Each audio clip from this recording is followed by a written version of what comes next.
The working world writ large is just gaslighting most of its workers all the time. Totally. Totally. Yeah. If your actual family treated you like the way your organization may likely treat you, like we'd get the authorities involved. Like it's problematic.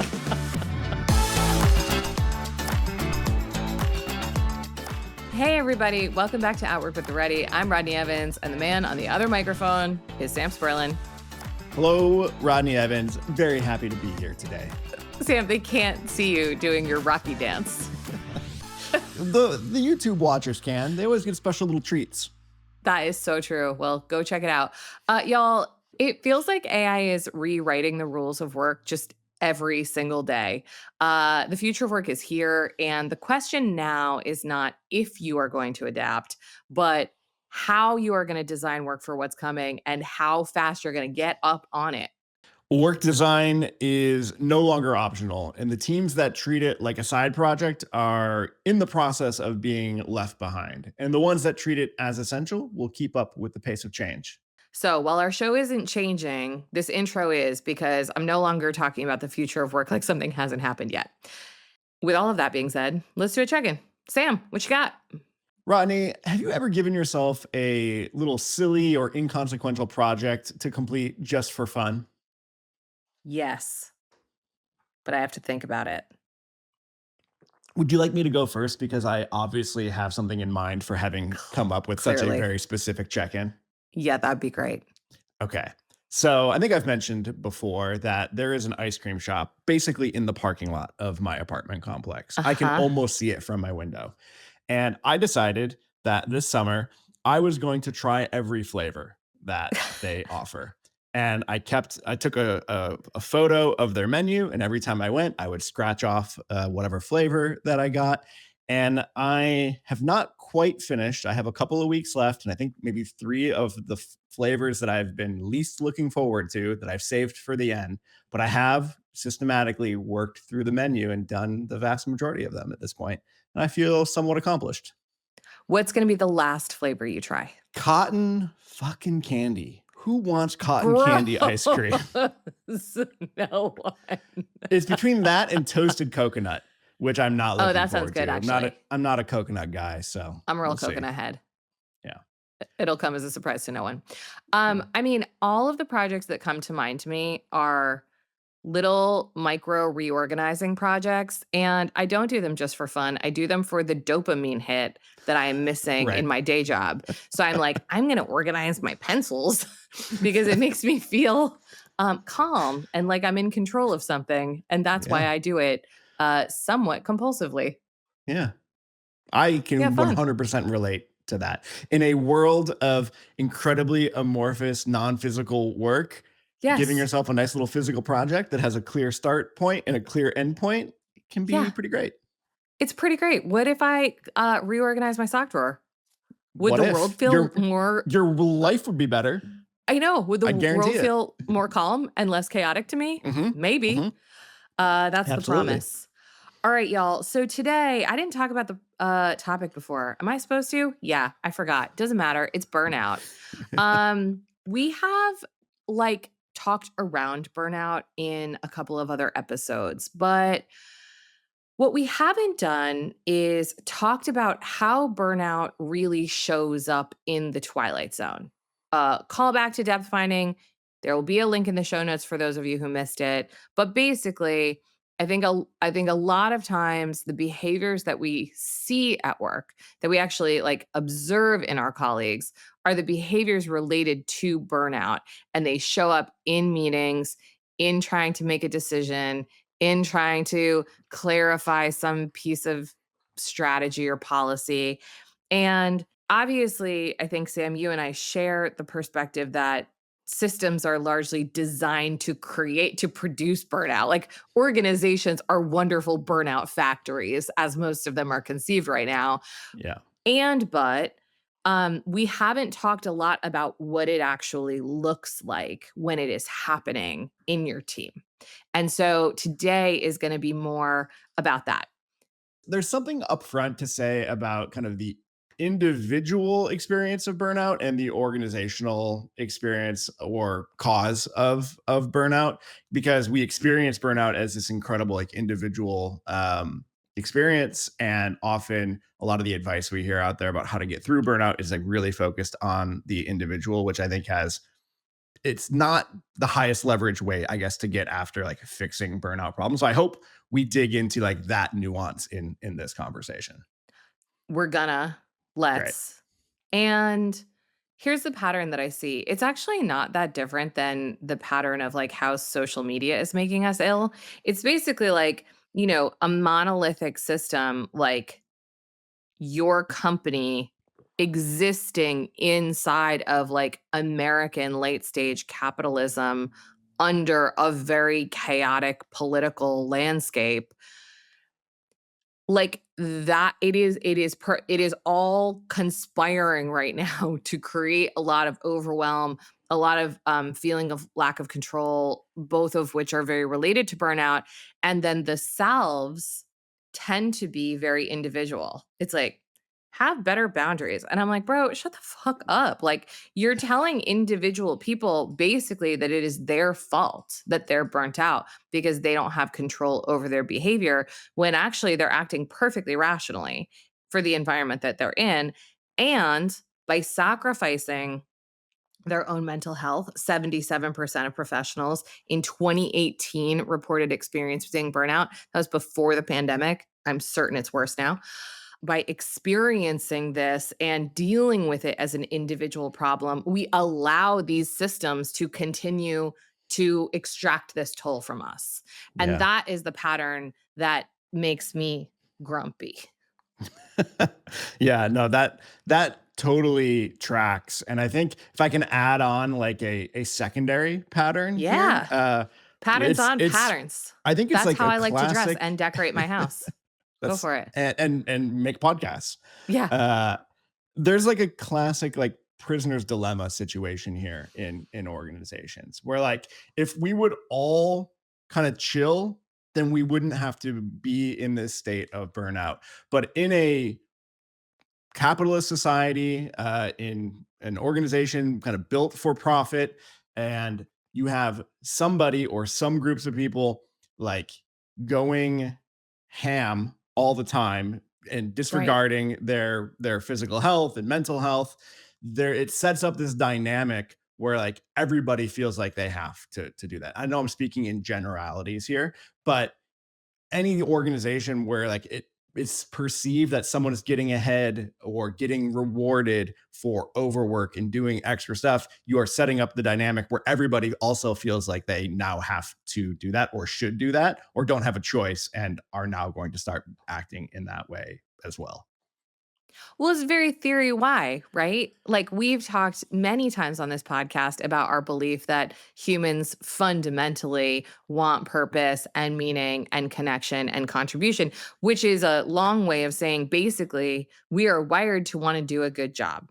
And so Yeah. in group dynamics, nobody looks at the loafer, at the social loafer, at the slacker and goes, we should all be more like that. Yeah. Everybody looks at the person who is grinding hardest and who's probably getting, if not the most accolades or validation from their management, it probably has the appearance of that. And they go, okay, that's the standard to me. So I think you're Yeah. exactly right. It's like a virus. Yeah. Yeah. I okay, cool. Well, let's where do you want to dive in here? We've got one of the most fleshed out mural boards we've had in a while for an I episode. know. So I had a lot to where do you want say. to like where do we dive in here? Well, let's start with the thing I really wanted to start with. The reason I wanted to make this episode is because there is this individual focus, and a lot of the literature around burnout really focuses on like how the individual experiences it and how we Okay. feel. So like we feel exhausted, we feel distracted, we don't feel present, we aren't experiencing joy. We are using coping behaviors like scrolling or drinking or whatever. And a lot of the literature is focused on that. But in team dynamics, I see a whole bunch of behaviors that are not that. So Mm, so while that mhm. might be the individual experience, what happens in a group often looks different and it doesn't look exactly like burnout. And so I want to talk about that because I Okay. think a lot of the behaviors that pop off in groups are hard to decipher and some of them are even rewarded, but many of them are signs of burnout. And Yeah. so I'm gonna sort of float these to you and you tell me like Okay. how they land Uh, and what you think. sure. So one of the symptoms I see in teams is actually over helpfulness. So I see people who have kind of lost their grip on their agency and are just stretched way too thin and lost the plot as just kind of being like they're everywhere, everything all at once. They're just the people who Yeah. are like in everybody's DMs and they know everything that's going on. And they're like, I'm here to help. Like, what can I do? And they're Yeah. like doing weird hero behaviors, Yeah. but and they're not saying no to anything, but it's not coming actually from a place of, like, thoughtful desire to contribute, it's coming from a place of burnout. Right. Yeah, that it's coming from a place of needing control over what is happening and going trying to achieve that control through massive helpfulness. I've seen that quite a bit. I don't know that I'm not a particularly helpful person, I don't feel like. So I have not True. necessarily succumbed to that in my own kind of moments of burnout or near burnout, but I can see that being a coping mechanism.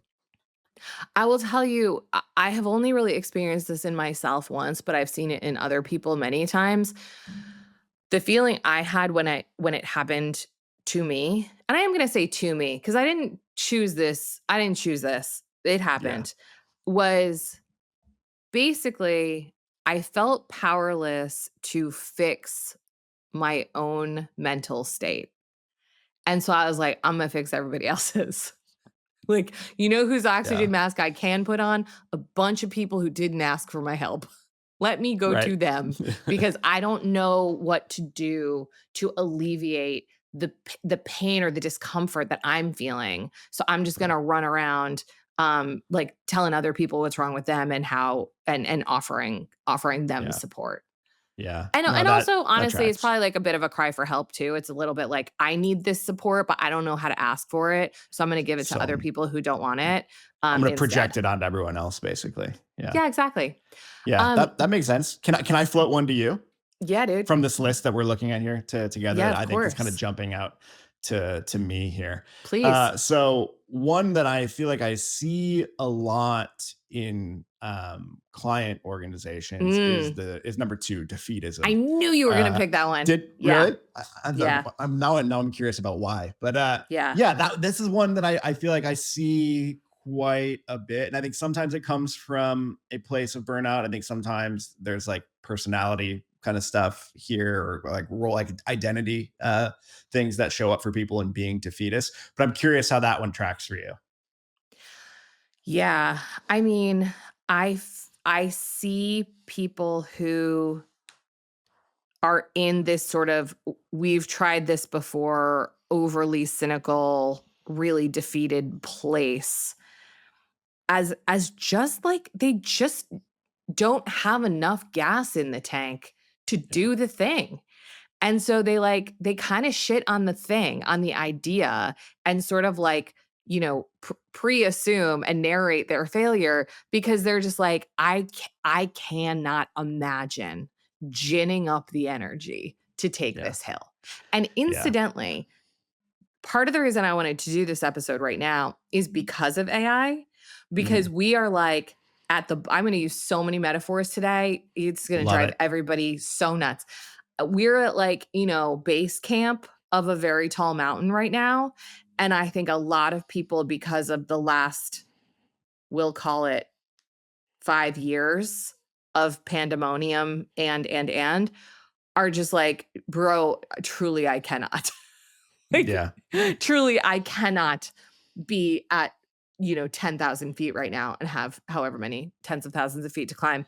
And so I see this sort of defeatism in groups when there's discussion of a new initiative of, pursuing AI experimentation, when there's just like conversation about innovation, I often find the people who show up as cynics in the conversation are actually just really tired and they're imagining trying to take the hill and not wanting to. Totally. I think when I think about defeatism in an organization, I my brain immediately goes to an org that is over indexing on the sunshine zone. Yeah, So, that layer that is all about the physical artifacts and the things that we can see and kind of put our hands on in an organization, and having a vacuum, or just a really broken twilight zone. So the idea of like, we've made that deck before, so why make a new one? We've made this rule, we've done this thing before, and of course, if it's purely in the sunshine zone, it didn't go particularly well. And if you don't right. realize that there's the zone below where we actually operationalize these things in the twilight zone, defeatism actually feels pretty rational at that point. Yeah, absolutely. Another one I want to talk about is procrastination. Do So we have this to is right now? Can we one, do it yeah, we later? have he has jokes. Uh this is one that I did not understand until a few years ago because I didn't appreciate the correlation between like anxiety and procrastination, depression Mhm. and procrastination, burnout and procrastination. Those three things are not necessarily the same, though there's often overlap between them.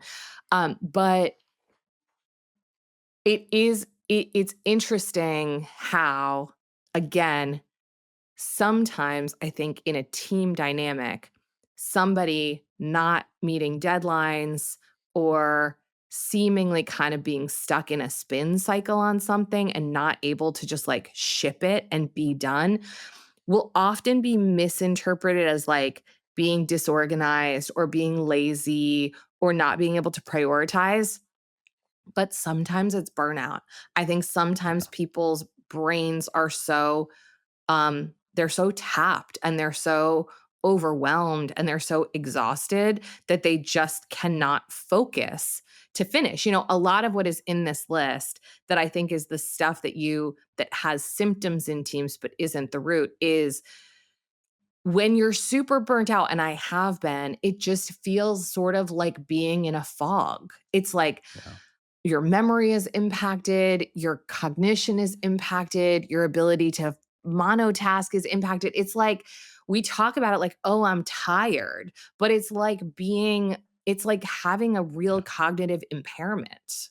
Yeah. Well, what I'm sitting here realizing that we could take everything that we've talked about so far and everything that I think we'll talk about in a few minutes and actually think about it at the team level as well. So I think teams get burned Absolutely. out, Yeah. and you see these behaviors from a team. How many leadership teams have we worked with where they just won't make a key decision? They're just Yeah. procrastinating on that thing, or they know they need to spin up an effort around this thing, but we're not going to do it. We're going to wait for more information. And I think I bet you for a team to kind of be experiencing burnout, it's not that you need every single person on the team individually to be experiencing burnout, but there's probably some interesting kind of tipping point that there's research that I'm not familiar with, that says like how many people on a team need to be kind of in a burnout state for the team itself to be exhibiting symptoms of burnout. Right. Absolutely. I mean, uh I can think of lots of teams that I've worked with in my career that I would say meet that description and they fall into a lot of these categories. One also that comes up a lot and again, some of these things, some of these descriptions or these behaviors, the way that they show up in the meeting or in the conversation or in the group dynamic is actually quite rewarded. So a lot of times burnout, similar to some of the other concepts we've already talked about, but people will get into this sort of like heroic busyness mindset Yeah. and Yeah. they'll just fill up their calendar and they'll overwork. They'll do work nobody's asking for. They'll just kind of drown themselves in work that is not necessarily important. And we know that a lot of organizations really hold up fullness and busyness and like a double booked calendar as being signals that you're important and that you're Yeah, adding value and that blah blah blah. And actually, there are times where underneath that is somebody who can't prioritize and can't focus and has really lost the plot on what they're doing in their work, and instead is just doing a pile of stuff and getting a little bit totally. of dopamine hit from it, like me Well, organizing my pencils. and I think it might be a little bit more than just a little bit of dopamine. So Yeah. when I think about my own personal relationship with burnout or states approaching burnout, I see the business as progress thing as very, very real in the sense Mm, that in my mind, when I was in that state, all of my brain wanted what it wanted on the surface level was, oh, I guess like there's too much going on. Like, just give me like a week of no meetings and I'll like recover from this. And the yeah, actual lived experience when I had a lighter week or had something like that was actually potentially worse than when I was in the throes of how busy I was. Because really? those little meetings, those status updates, that work that Mm, is annoying but knowable and doable, the pencil arranging, it it can keep the demon dogs at bay. You know, it yeah, can keep things quieter in your brain, even if you hate, quote unquote, hate it. And when that goes away and you're just left with the kind of tattered remains of your psychology after a long period of burnout, it's not like a switch is flipped and suddenly you're all better now. Like, I think it right. actually feels worse for a little bit. That makes a ton of sense. It's actually funny that you say that, Sam, because when I go on, I usually try to take 1 2 week vacation every year because a week is not long enough for my brain to fully disengage from work, even though I am very, very good about fully disengaging my my hands from the Slack machine at, on the Friday evening that I'm taking off. Point being, almost always, even if I'm not feeling particularly burnt out, this is just wiring because I work at a job that I care about and I'm very engaged in. The first week of a 2 week vacation, I always plan to do a lot of activities and projects because I know that my mind is not going to cope super well with just like a void. Right. And it's sort of week 2 that I can get to enough peace that I can actually rest and sort of refill the tank before I am coming back. But to your point, it's not like when you take away the clearing out the inbox or hitting submit on something or shipping a proposal. It's not like when you take that away, everything is groovy. It's like actually much, much worse. Yeah. So yeah, I think the busyness thing is real. Yeah, there's I think a real healing component that has to happen to come out of true burnout, which I think I've been thankful and lucky that I haven't. I don't think I've experienced burnout on the level that somebody who is being asked to basically, who's someone who's experiencing some sort of like moral injury at work Right. every day, which I think is like it's almost like a different class of burnout than just like I've been cranking really hard for a long time on a really hard thing. There's a whole other world of like you're being asked to like violate your values every single day and you just have to take it and do it. And what does that do to a human being over a long period of time? Yeah, it messes you up. I have been there. Have to Not for a imagine. long, long time, but I have been there. Yeah. Um, yeah, I think the one other sort of symptom that I want to talk about, especially because this one is often viewed positively in teams, but Mhm. it has a darker, a darker under shadow side, is people who show up as impatient. And obviously nobody likes someone who just shows up in a meeting like an asshole, but sometimes, and you've seen these people, sometimes the person who's seen as being like, "Let's just make a decision. Let's just put a bow on it. We're being circular. Like the people who like can't just sort of be in the mess for a minute because they because they can't actually, because they Right. don't have the ability to be in the present and to stay focused and to live with the discomfort of some murkiness. sometimes those people show up as being kind of impatient and being kind of drivers and being kind of like, we just need a do step. We just need a blah, blah, blah, blah, blah.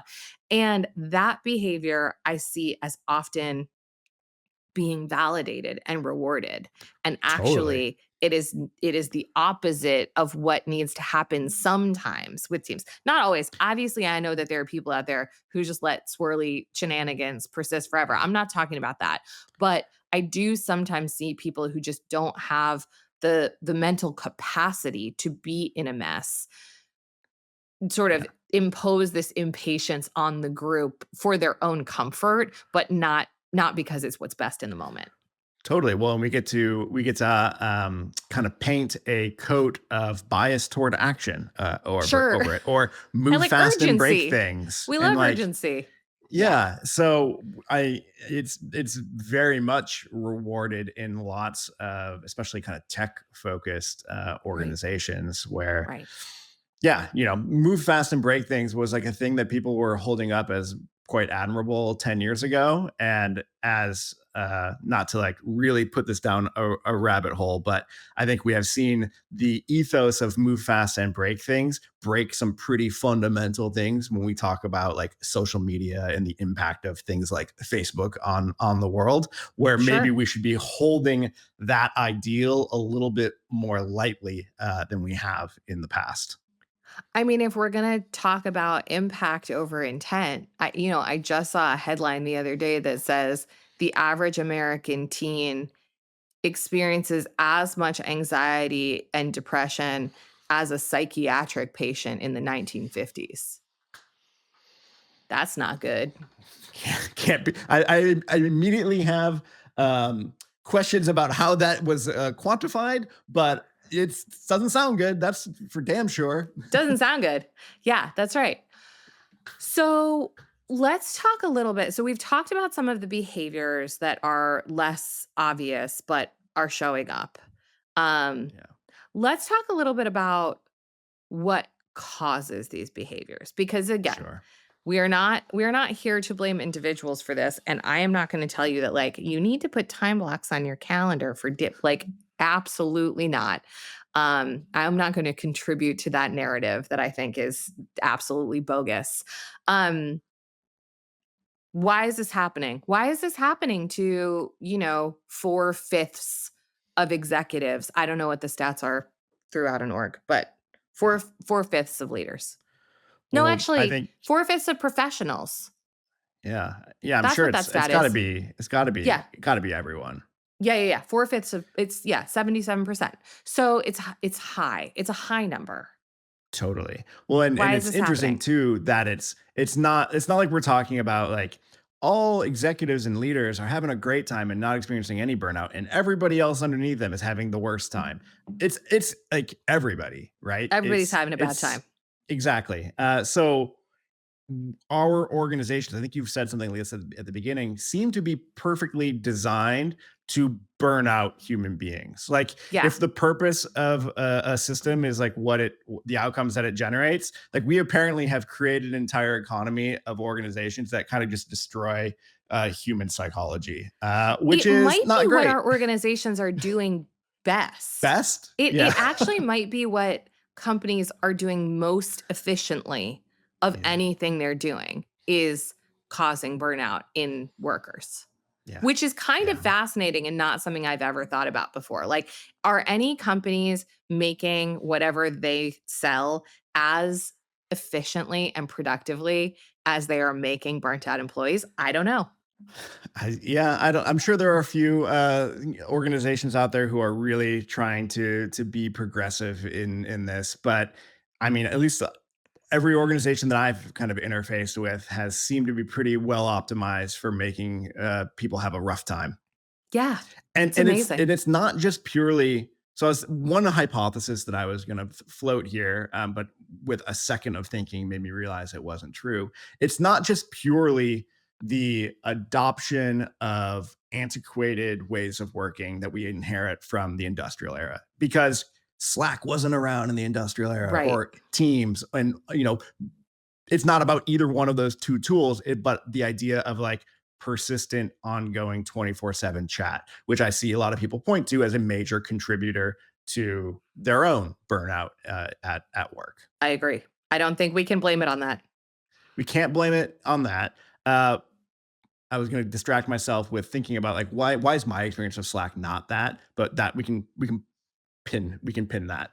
Um, I don't have a good reason. I mean, I don't have a good explanation other than I think when you create an organization that is purely focused, pretty myopically on short-term financial returns, Mhm. everything that has to be kind of like churned up in the short term to create that is seen as a worthwhile or an acceptable cost to make that happen. And to the Mhm. extent that people are replaceable, then they're just viewed like any other resource that is fungible in that way, which is pretty dark and a dire way to like conceptualize our fellow man and woman. Yeah. Yeah. I mean, I think at the root of a lot of this is fear. And I think most organizations are built on a level of fear. And especially right now, I someone just posted an article at the Ready about the fact that like the job market right now is a actual hellscape. Horrible. Yeah. It's just horrible. And I think at this moment in time, I think AI is making it worse. Like people are applying to 1 gajillion jobs with AI, and then HR is using AI to review all of those applications, and then just like nobody's getting jobs. It's a mess out there. And so you combine the fact that hiring processes at most places are incredibly inefficient. We're having really terrible jobs reports, and people are really worried about the coming AI wave. You combine that fact with our lack of any like social programs in the US, like the fact Yeah. that it's very difficult in some places to have healthcare if you're not employed, to have childcare, to have whatever, all the things. You guys, our American audience understands this. And no matter how irrational it is, because for many people who are great performers and very critical to their organizations, it is irrational. There is still this existential fear at work. And so when you combine some kind of feeling that your success at work is related to your survival as a person with a system that will extract every single drop of juice out of every lemon in the place, I think this is what you get. Yeah. Yeah. I think you're right. And I think if you add on the experience of bureaucracy or org debt into that. So it's one thing to feel like you're getting every little bit squeezed out of you and like shit's happening. Like Right. even if it's just purely like making money. But I think a lot of people's experience at work is you're getting everything wrung out of you to go fill out the same form 10 different times. And if there's one error on it, it gets returned to you. So there's this like deep futility about my precious energy and life being sucked up by this faceless machine that doesn't actually make any sense whatsoever. And that is a dark place, I think, to spend time. And then you add to that the layer of cognitive dissonance because people at your company are telling you how we're a family and Ooh, how we care so deeply and values blah, blah, blah, blah, blah. And so to your point, Sam, like how do you hold both of those ideas in your head at the same time and stay like a fully functioning person? I mean, we're just like people in I don't think this is true at the Ready, like fortunately, but I think that like the working world writ large is just gaslighting most of its workers all the time. totally. Totally. Yeah. If your actual family treated you like the way your organization may likely treat you, like we'd get the authorities involved. Like it's problematic. Divorce lawyers would be called. Yeah. Yeah. Yeah. Okay, so this has been, just like a total walk in a park full of sunshine so far. Obviously, we've been talking a lot about, like, how prevalent this is. I think we should spend more time than usual on what to do because yeah, we want to help people. We want to help people get Yeah. out of this sludgy feeling that they have, because we spend so much time at work, and the unfortunate reality is when you are burnt out at work, you are burnt out in life, and it messes everything up, True. not just your job. So, Sam, give them a great idea to start I don't with. know if it's great, but It's it's got to be an the best idea. one, no pressure. Well, here's the interesting kind of challenge of this whole section that we're about to Mm, experience is we can spend so much time talking about how burnout is not a individual. It is experienced as an individual, but solving burnout, it can't just be like, hey, you person, just do like live your life differently, and then your burnout will go away. Like yeah, it's so embedded in the larger system. So the way yeah. that we approach doing things differently, it'll be interesting to see this conversation. So where my mind went to was assuming that the burnout flavor that you are experiencing in your organization has something to do with kind of an over indexing on that sunshine zone. You Mhm, know, we're spending so much time making stuff that we think has dubious amounts of value.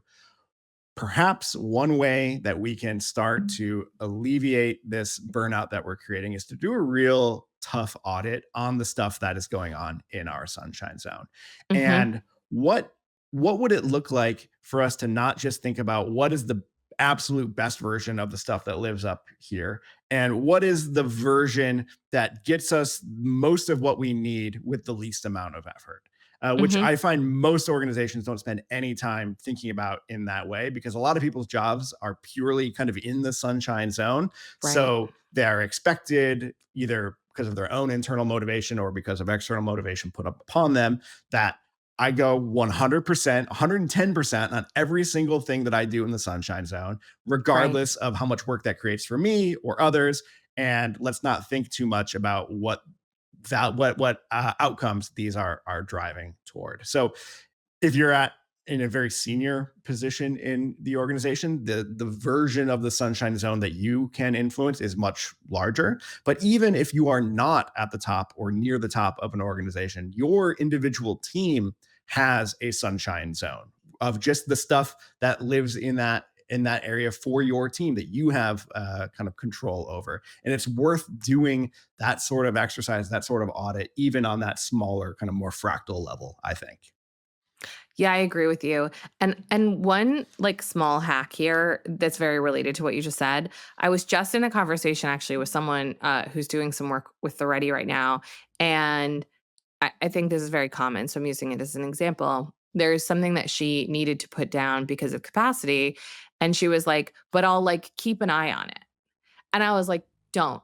Like, don't, like, stay in the Slack channel and read the like, either Yeah. like, if you don't have time to do it, which you don't, put it down and, like, Yeah. save that space in your brain." I think too often people kind of do what you're saying, but they don't do it enough to actually reap the benefits.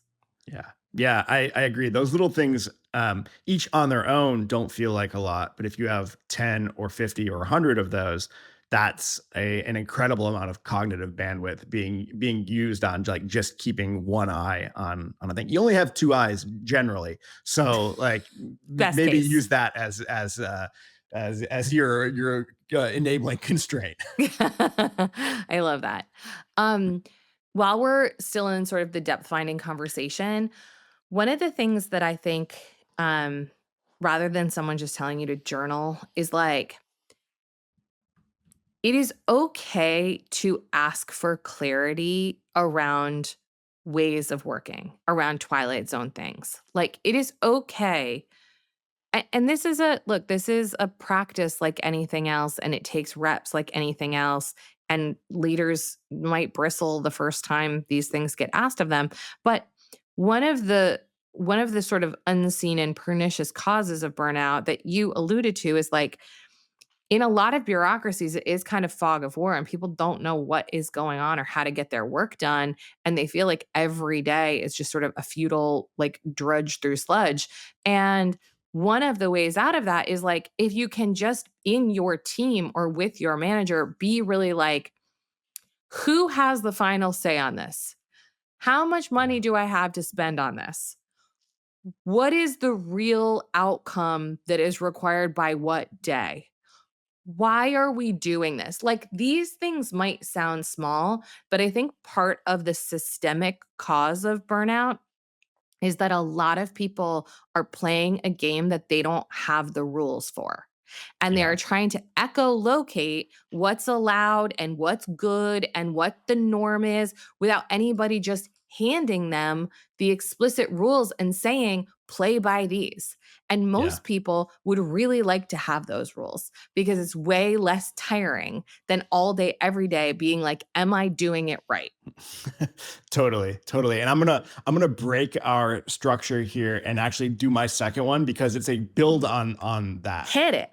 So you the word that you were just using here, like what are the rules? I think the word that comes to mind for me is like, what's the structure here? Like structure is super helpful. It gives you a sense of like where to play and how to play. So I have really come around on some I think early days of my time at the Ready, I was anti rule for everything. Everything is emergent. Mm, We'll figure it out. I think mm, in a burnout centric organization, there's the opportunity to put some really strict guardrails and defaults in place around minimums, around things like minimum vacation requirements. Not like, oh, love that. here's the max that you can take, but actually you are expected to take at least this much. Get out of Right, here. And we're going to have a conversation if you're not taking this time off. right. Things like enforced quiet hours or strict working hours, the expectation that we are all like aware of each other's time zones and we don't send each other messages after working hours. Meeting free buffers after busy time. So if you're an organization that has product launches, what does the week or two after a product launch look like? Can we make it just a quieter time by expectation, by the structure, by the rules, so that it's you don't have to like use individual effort to make those things happen. And I think this is, really speaking to the folks in like official leadership positions here, Mm, because all of this really hinges on like how well do you model this? None of this yeah, works if like here's a minimum vacation requirements and I never take my vacation, or like here's right, my strict or the expected strict working hours, and here's an email from me at 1:30 in the morning. Like you right. really got to walk the talk as a leader, if you're going to try to do some of these things. Yeah, I think that's right. I think that's right. All right, what do you got? Um, this is gonna maybe be a little bit woo-woo, but I love it. I'm here for it.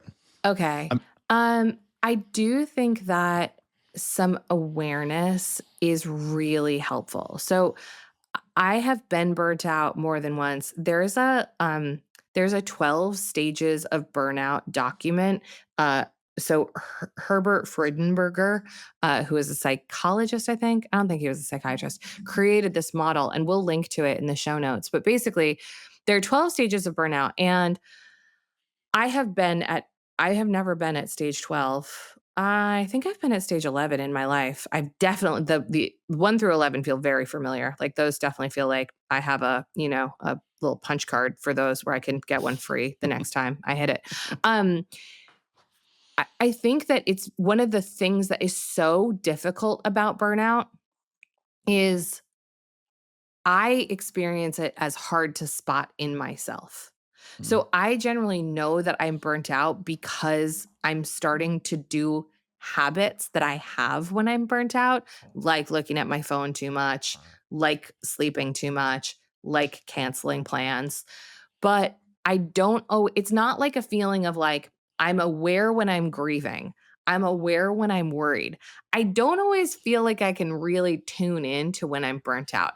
And it's really helpful to just be able to know. So we're going to link to this, but I think that because of how a lot of the discourse around burnout is, it's like, if you feel this way, you got to do this thing. And there's a $60 billion self help industry telling you that you mess this up, You created this situation for yourself, and if you would just get a fucking habit journal, you would be fine. And you won't be. Like that's just Yeah. based on a lie and somebody making a bunch of money off of you. What I do think is really helpful is to start to learn to spot the signals before they get worse for yourself. And they might look different for you than they look for me, but my own work around this has been catch it early and don't try to just habit my way out of it. Right. Instead, to rest or name it or think about it or like be with the feeling that I'm having rather than trying to tactically overcome the feeling that I'm having. I have what I think is maybe both an easy and impossible question, Perfect. which is how how how do you get good at noticing like what that you are getting into these stages of burnout? Is it just like a matter of read through this framework that will link to the 12 stages and being like, oh, like yeah, this is where I am, or is there other things that you've done to get more in touch with your emotional state around burnout? Yeah. So I'm really bad at actually getting in touch with the emotional part. So I need to have like other doors to walk through to get to it. So like Yeah. I'll notice for myself basically if I like stop making jokes at work, it's a sign. If I am spending time scrolling, it's a sign. If I'm having a hard time monotasking, like if I feel compelled to like be picking up my phone or refreshing a tab or checking Slack too much, it's a sign. Like I have to I have an inventory of signs because when I'm burnt out, I'm not in touch with the feeling. So I have Yeah. to have these behavioral signals. I have sort of a behavioral inventory and it's more than just the ones I just named. I have sort of this behavioral inventory that tells me that Right. there's something going on emotionally that I'm not in touch with, but should be. And Yeah. that's usually enough for me to be like, "Okay, I need to, like, take a day off, take a step back, then try to notice actually what I'm feeling." But I'm Yeah. sure there are people who are much, much more skilled than I am in just accessing the feeling and noticing what it is. I have to sort of, like, I have to take a little detour to get there. That's, I mean, that makes a lot of sense. And you just gave me the very practical idea to basically take a screenshot of these 12 stages of burnout and make a recurring monthly reminder to like look at it and be like, where am I at? Where If am I at? anywhere on this? And what do I want to do about that? The one other thing, which also relates to my other idea, is if you're listening to this and you, like me, are not always in touch with your less comfortable emotions, I almost always have a physical symptom when I am experiencing burnout and think that there's something wrong with me. Mm. And I know a lot of other people, especially women. I know a lot of women who are like, I'm having a problem with my hip. And it's like, girl, are you or are you burnt to a crisp by your shitty job? It's that one. Spoiler. When I worked at an investment bank, there was a year, it was such a stressful year. There was a year where, like clockwork, every 6 weeks, I had, like, a non-specific illness where I just, like, had a fever and couldn't get out of bed, and it lasted for, like, 36 hours. I went to the doctor, like, 20 times. It was just burnout. It was just, like, burnout that was, like, messing up my body. Yeah. So, again, if, like me, you're not always great at recognizing your own signs, when things start to go wrong physically that seem weird to you. Yeah. I'm not saying don't see a doctor, but I am saying now I often consider first, like, what is actually going on with me emotionally? When was the last time I had a break from work? How much Yeah. am I thinking about work when I'm not there? Blah, blah, blah. And often once I start to investigate that, the physical symptom miraculously disappears. Yeah. All right. I What's your last idea, My Sam? Bring last us one is home. I'm realizing it's actually, I think, similar-ish to my other ideas, but I'll share it anyway just in case this like slightly different angle on it hits people in a different way. Um I think work in progress limits, like crazy. Start to introduce them into your organization, into your own personal way of working, into your team's way of working.